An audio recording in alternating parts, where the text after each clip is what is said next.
Hey guys, I'm here again. It's me, Julian Greystoke. I'm wearing my Commodore 64 shirt and pajama bottoms. I don't know why I'm wearing this shirt, I just felt like it. And today we're going to talk about a weird book that I read like last summer. It has been a minute. I'm still trying to catch up on some of my backlog of book reviews. And I might have just said, you know what, let's skip this one.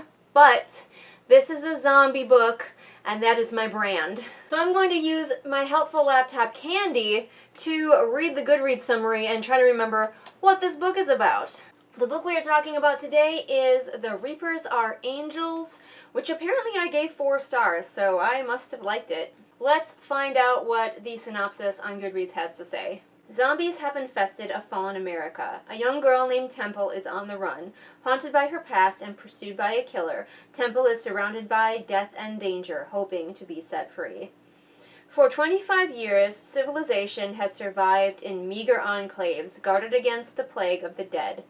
Temple wanders this blighted landscape, keeping to herself and keeping her demons inside. She can't remember a time before the zombies, but she does remember an old man who took her in and the younger brother she cared for until the tragedy that sent her on a personal journey toward redemption. Moving back and forth between the isolated remnants of society and the brutal frontier beyond, Temple must decide where ultimately to make a home and find the salvation she seeks. I don't remember the book being very much about most of that stuff, but it is very much about Temple and her adventures. So let's get on to my notes. First of all, and I do remember this, the writing was different, kind of odd. It was stylized and more purple than I usually like to read, but you do get used to it, or at least I did. I definitely remember Temple. She was a very strong main character who had a very clear voice. I'm always here for a main character who has a good, strong personality. Temple is kind of the archetype of the hyper-competent badass who, you know, is the main character of many of these stories. But even though she is, I believe, still a teenage girl, there is a good reason for her to be so competent, which I'm glad that this book gave her.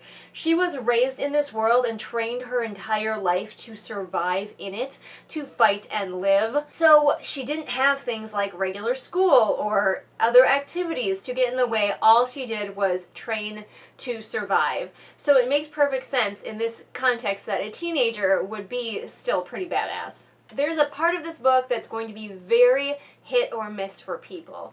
Temple befriends an autistic man who is nonverbal, and she does develop an affection for him and wants to take care of him, but she also calls him dummy the entire time.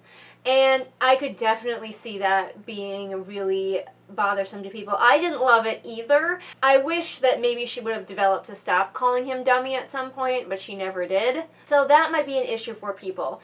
I felt like his representation as an autistic man was done pretty well. I had people with autism in my close family. I personally felt like this book did a good job of dealing with someone who is nonverbal, but, you know, is not like completely shut down either.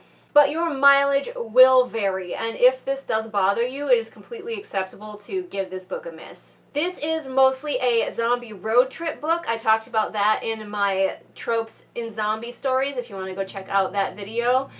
The characters are almost always on the road, and as with all zombie books, you are going to be required to suspend your disbelief. Things are going to happen that just don't make sense.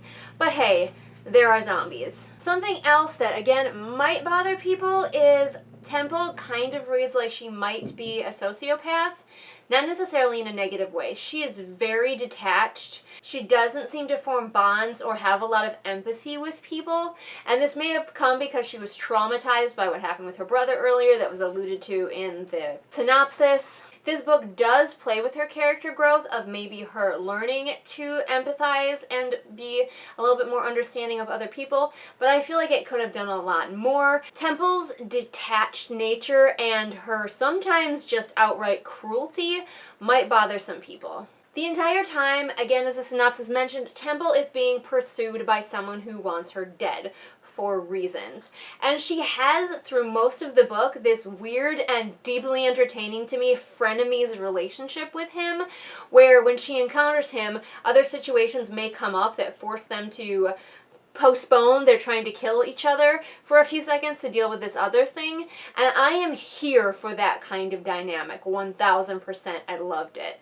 I also like the little touches of world building that this book gives us. It is a zombie book, and it's not terribly concerned with explaining like where the zombies came from or anything like that, but it does give us touches of the world the way it is now. For example, Temple likes to sing old songs that she's heard, but she gets the words wrong 99% of the time because they've just kind of they've gotten lost in translation over the years, and she is, I think, first generation zombie apocalypse, maybe second, but she was born into this world, and it's really engaging to me to hear her singing these old songs that have lost the correct words. I will say, minor spoiler, about halfway through, we get the zombie rednecks trope, giant zombie rednecks, and I am less here for it. That's just not a zombie trope that I enjoy, and I could have done without it. It's very Resident Evil-y, kind of, and no thank you.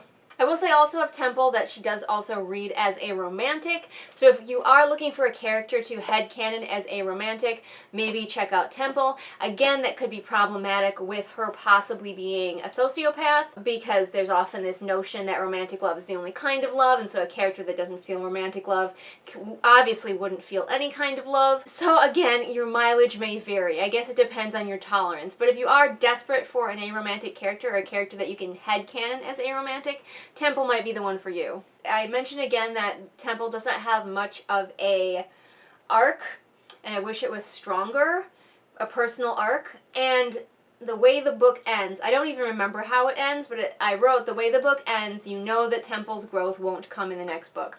So I guess the next book probably will follow a different character in this world, unless maybe we do somehow still follow Temple. I honestly don't remember how the book ends. I do remember that this book has a lot of the zombie road trip tropes and a lot of the zombie tropes, so if you are into zombie books, this one will give you a lot of what you are often looking for, but while still keeping it engaging with a main character who is very voicey and a side character who is engaging, even if our main character is pretty mean to him a lot of the time. But those are my thoughts on The Reapers Are the Angels. Have you read it? Probably not.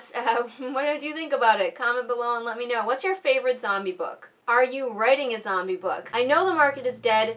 I don't care. I want more zombie books. If you guys like what you saw here, I have a ton of other reviews here on this channel. Go check them all out, all in playlists. If you want even more content, I post new videos Mondays and Fridays, or you can go over and support me on Patreon, where for as little as $1 a month, you can get access to exclusive content not seen here on the regular channel.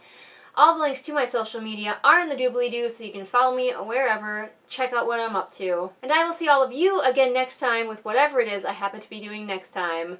Bye! What's that? You say you want to hear about patrons? Well, have I got some patrons for you.